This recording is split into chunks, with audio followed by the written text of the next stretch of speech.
Hello everyone, this is Hina Talib from Department of Zoology, Jinnah University for Women, Pakistan.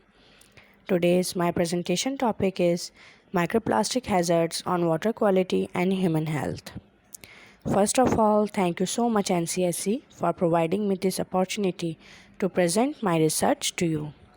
This is the first ever research which has been conducted in Pakistan on microplastic issue, its impacts on marine fauna and human health.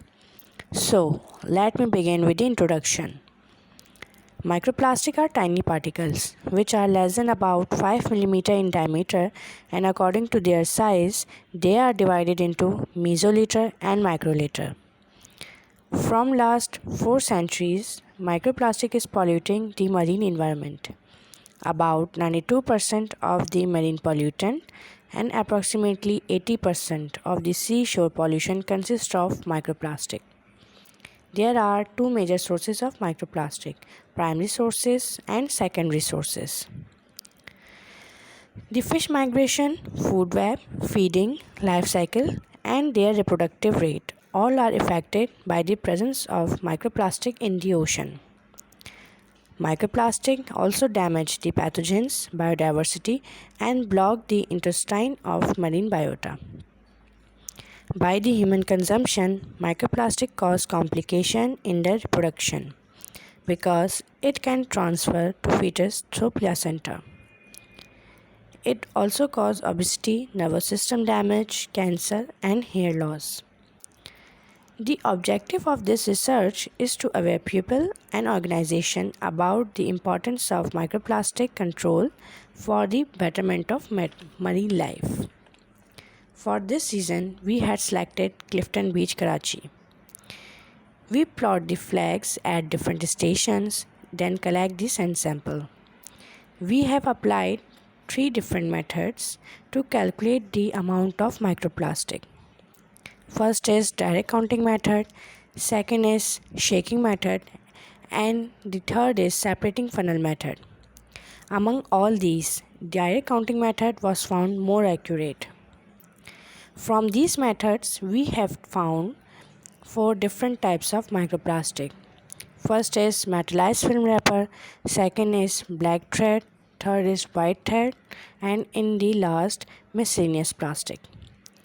During this research, it was observed that during summer and monsoon season, the concentration of microplastic was very high because of more tourism at beach due to summer vacation and unawareness and negligence of proper cleaning of beach.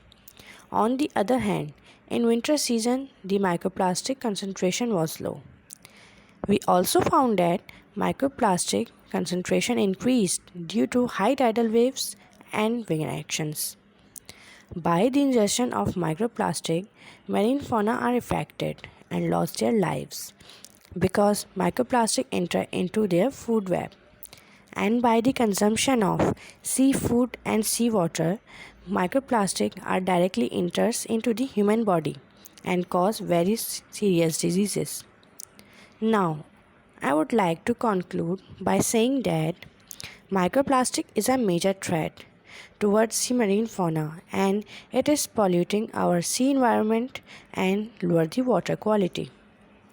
Nowadays, sea become the dumping site of different types of waste which affect the marine fauna, its natural habitat, human health, and the environment. So, there is a need of proper recycling and dumping of plastic and reduce the use of those elements which are containing plastic. The cosmetic products which contain microbeads should be banned, and to analyze the effect of microplastic on marine organisms and its impacts on human health. Thank you so much.